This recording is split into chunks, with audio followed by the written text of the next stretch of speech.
Hello students, हम ऊंचाई में दूरी पढ़ रहे हैं। हमने लगभग 18-19 क्वेश्चन कंप्लीट कर लिए हैं। देखिए आगे वाले क्वेश्चन किस तरीके से करने हैं और किस तरीके से हम समझ सकते हैं। चलिए स्टार्ट करते हैं।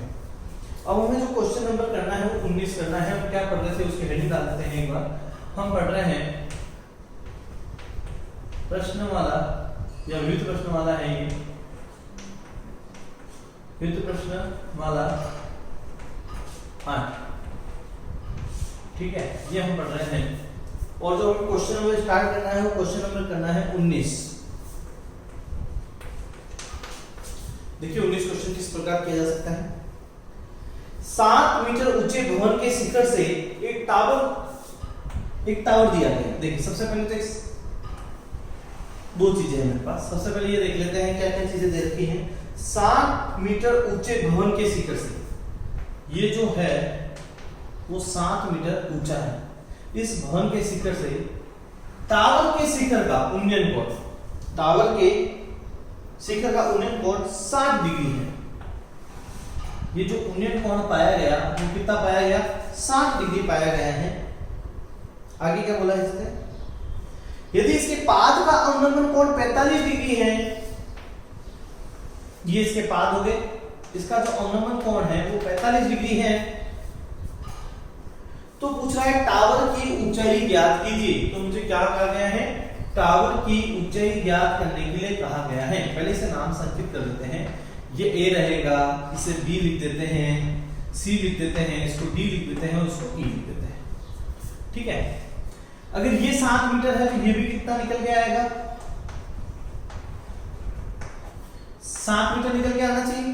ठीक है, और इस भवन से, ये भवन है और एक अपने पास टावर है, इससे इसकी जो दूरी है उसको मैं x मान लेता हूं। अगर ये x है तो ये भी क्या निकल के आएगा? x निकल के आएगा, राइट है। और इस दूरी को मैं मान लेता हूं h। तो पूरे भवन की जो ऊंचाई होगी वो 7 + h मीटर निकल के आएगी। तो लिखेंगे माना कि भवन की टावर से दूरी x मीटर है एवं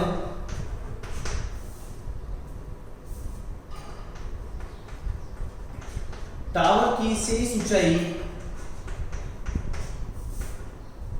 या टावर की ऐसे लिख सकते हैं, टावर की ईडी की ऊंचाई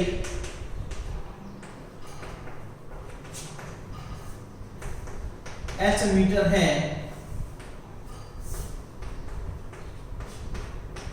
टावर की कुल लंबाई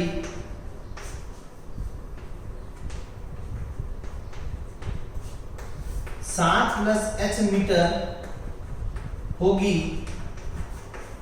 आगे चलिए, ठीक है। अगर देखिए ये 45 डिग्री है तो ये भी कितना निकल के आने वाला है? 45 निकल के आने वाला है। अब आपको करना क्या है, यहां ध्यान दीजिएगा, ठीक है। आपको जो त्रिभुज लेने हैं, सबसे पहला त्रिभुज लिया आपने ये वाला, देखिए ये आपका क्या है? ए है, ये आपके लिए क्या है? बी है, ये क्या है? सी है। अच्छा ये कितने डिग्री का है? 45 डिग्री।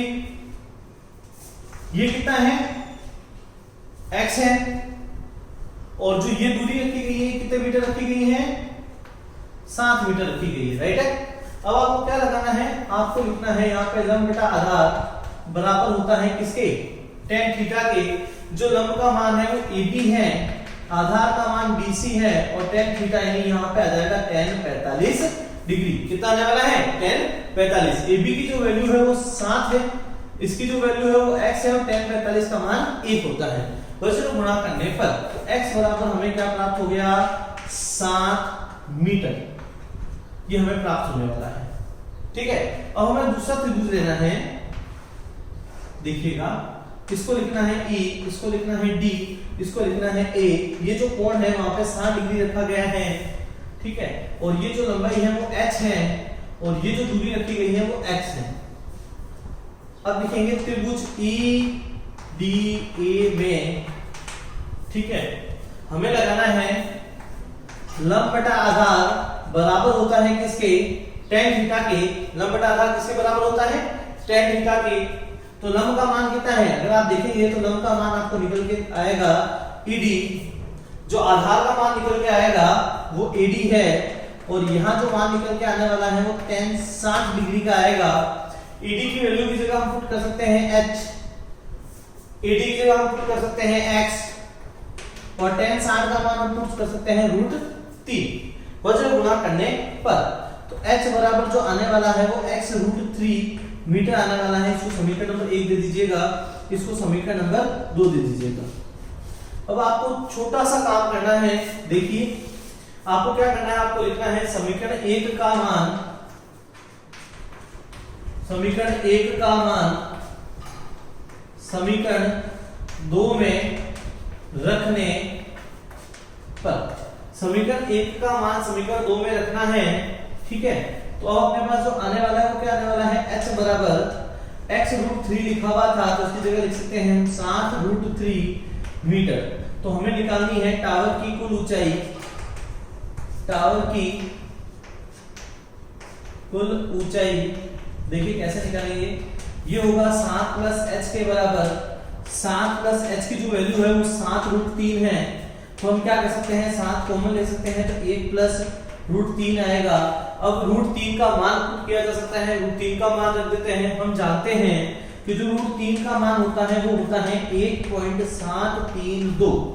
क्या होता है, √3 का जो मान होता है वो 1.732 होता है।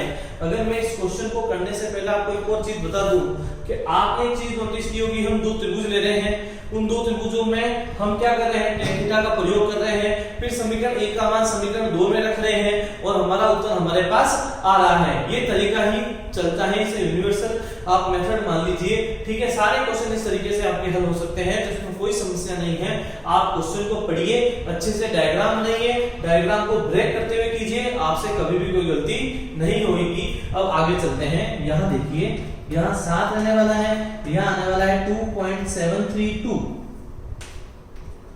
देखिए 14 हासिल का 1, 21 और 1 22, 2 49, 51 हासिल का 5। तो जो हाइट निकल के आएगी 19.12 मीटर निकल कर आने वाली है। जो हमारी हाइट निकल के आने वाली है वो 19.12 यानी 19.124 मीटर निकलकर आने वाली है। इस तरीके से आप क्वेश्चन को अच्छे से हल कर सकते हैं। वीडियो पॉज कीजिए, अच्छे से नोट डाउन कीजिए, कोई भी प्रॉब्लम हो तो पूछ लीजिएगा।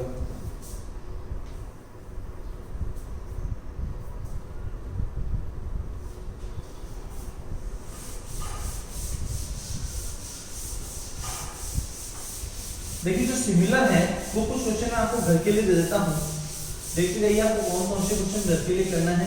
हम उससे पहले मार्क कर देते हैं, ठीक है। जो आपको घर के लिए करने हैं वो क्वेश्चन देखिएगा, आपके लिए होमवर्क रहने वाला है। उसमें question number 21, question number 23, question number 25, question number 27 and 28। ये 5 क्वेश्चन आज आपके लिए होमवर्क में रहेंगे। इस तरह के सारे क्वेश्चन हम कर चुके हैं। अगर आपको कोई भी प्रॉब्लम हो तो आप पूछ सकते हैं। इसे नोट डाउन कर लीजिएगा, इसे टिक कर लीजिएगा। ये 5 क्वेश्चन आपको खुद को करने होते हैं, 21, 23, 25, 27, 28।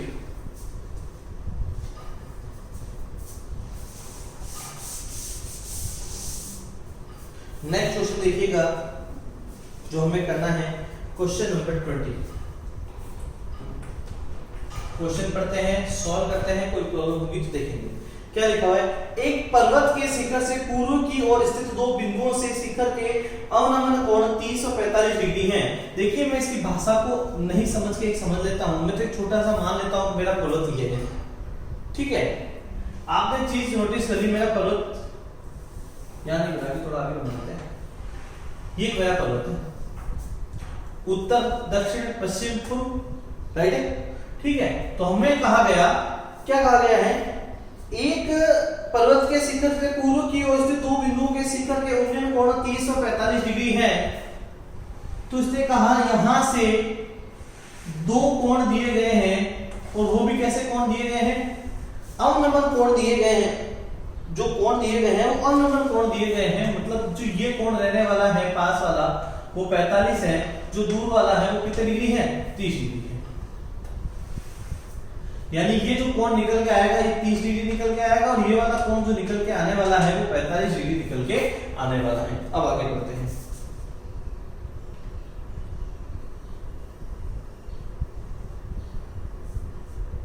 नेक्स्ट देखिएगा इसमें क्या लिखा है, यदि बिंदुओं के बीच की दूरी 1 किलोमीटर है, इसे ए नाम दे दीजिए, इसे बी दे दीजिए, सी दे दीजिए, इसे डी दे दीजिए। यदि इन दोनों के बीच की जो दूरी है वो 1 किलोमीटर रखी गई है, ठीक है, तो मुझसे क्या कहा गया है, पर्वत की ऊंचाई ज्ञात कीजिए। मुझसे कहा गया पर्वत की ऊंचाई ज्ञात कीजिए। ये पर्वत की ऊंचाई है h मीटर। ये जो ऊंचाई रखी गई है ये h मीटर रखी गई है, इसे मान लेते हैं ये x, ठीक है। नाम दे दिया गया ए बी सी डी है। अब हमें करना क्या है, हमें लिखना है माना कि पर्वत से बिंदु B की दूरी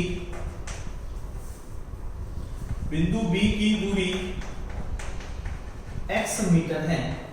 क्या मानना है हमें, माना कि पर्वत से बिंदु B की दूरी जो है वो x मीटर है, ये हमने मान लिया है, ठीक है। अब हमें लिखना है त्रिभुज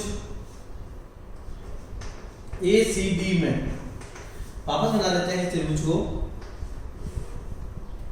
ये हमारा D है, ये C है, ये हमारा A है, ये जो दूरी रखी गई है वो x+1 रखी गई है, ठीक है, और ये जो दूरी रखी गई है वो h मीटर रखी गई है, और ये जो है वो 30 डिग्री है। ये कितनी है h, ये कितना है x+1, और ये जो कितना है वो 30 डिग्री। अब हमें लगाना है लंब बटा आधार बराबर होता है किसके, tan थीटा के।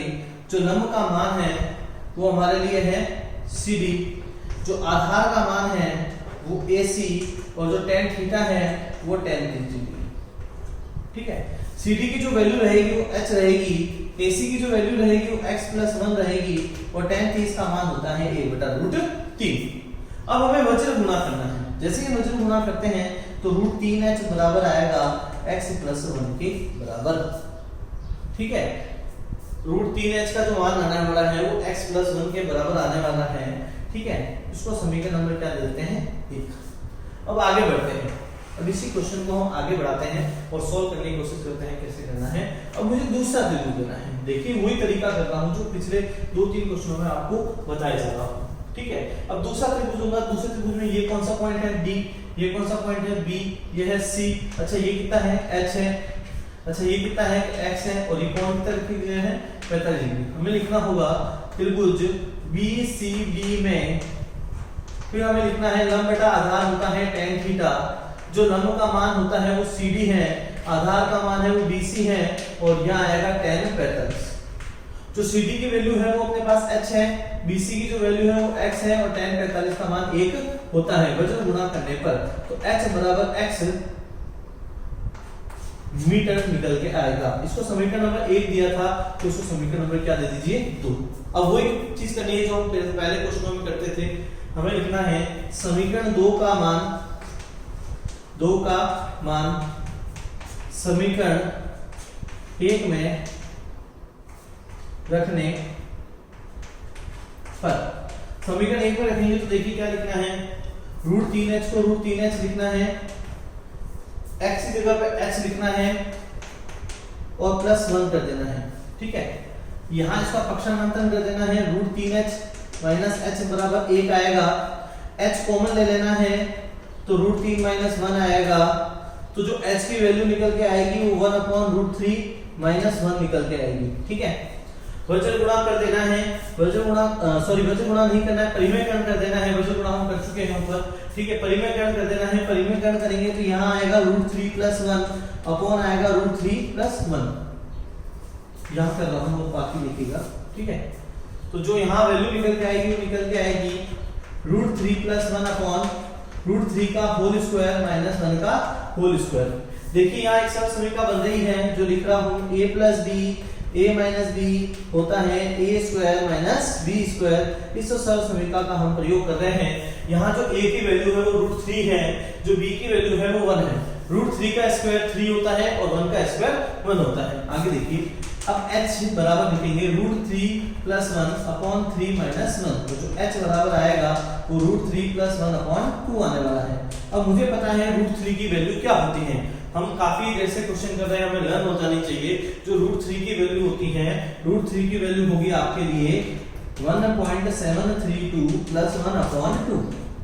ठीक है, जोड़ लेंगे तो 2.732 अपॉन 2 आएगा। तो h बराबर आएगा 1.366 मीटर। जो हमारा फाइनल आंसर आएगा वो आएगा 1.366 मीटर आएगा। वीडियो पॉज कीजिए, अच्छे से नोट डाउन कीजिए, कोई भी प्रॉब्लम हो तो पूछ लीजिएगा।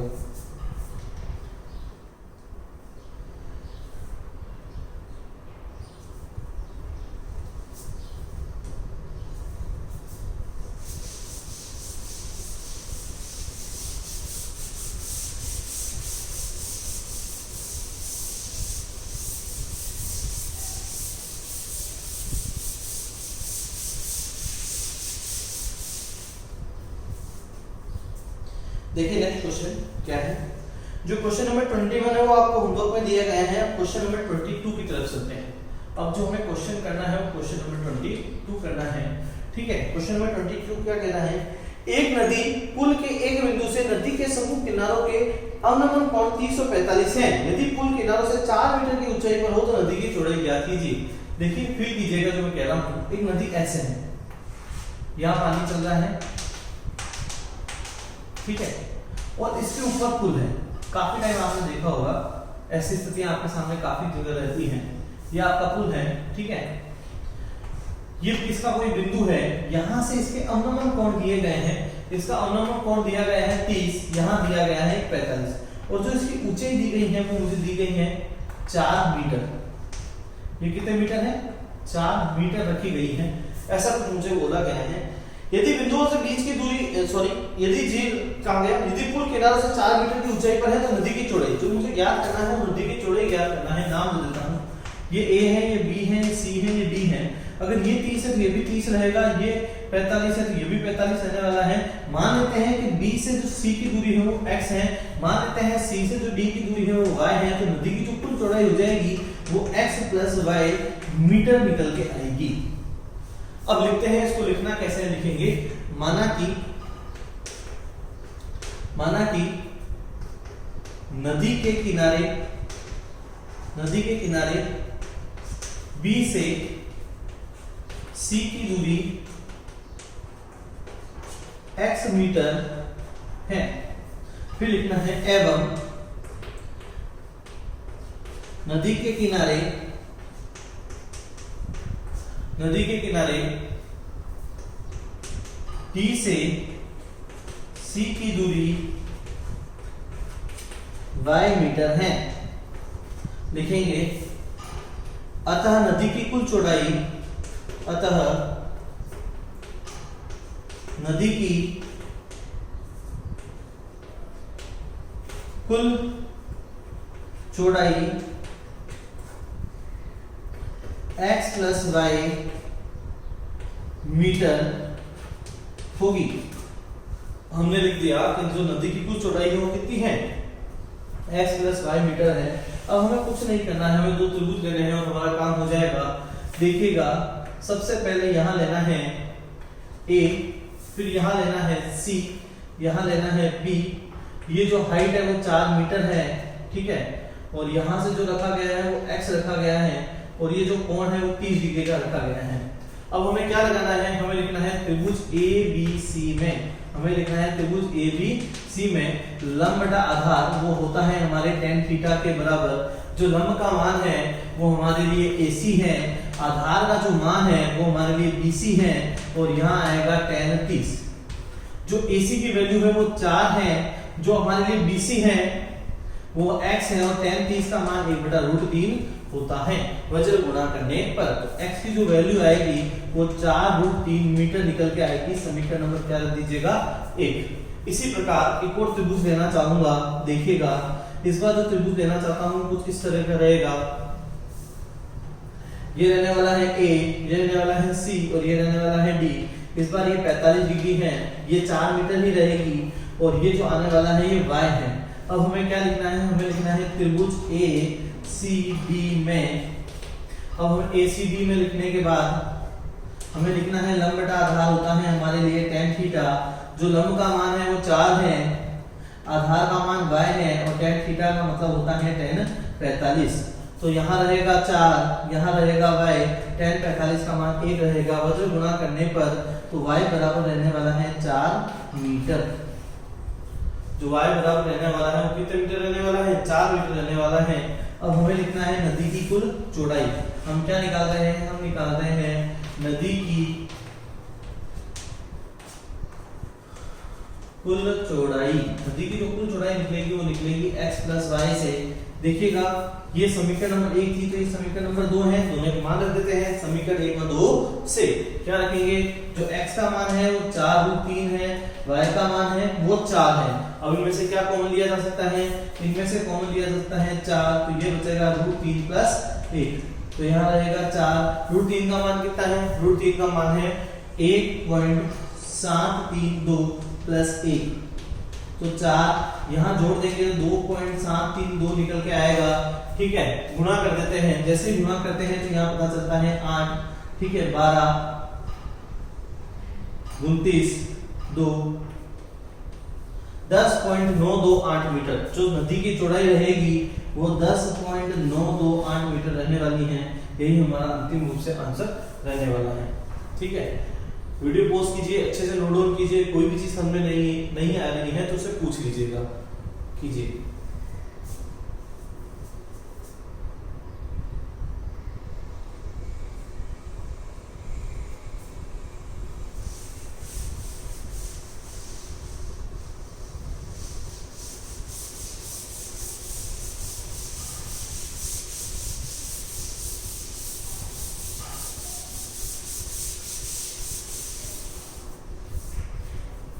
देखिए अब आपके इसके क्वेश्चन नंबर जो नेक्स्ट क्वेश्चन रखा गया था 22, हमने जो अभी क्वेश्चन किया है वो आपका क्वेश्चन नंबर 22 है। 23 आपके लिए होमवर्क है। ठीक है, बाकी की जो नेक्स्ट क्वेश्चन है वो हम अगले वीडियो में करेंगे। अगर आपको कोई भी प्रॉब्लम है तो आप कमेंट्स में पूछ सकते हैं। थैंक यू सो मच, पढ़ते रहिएगा।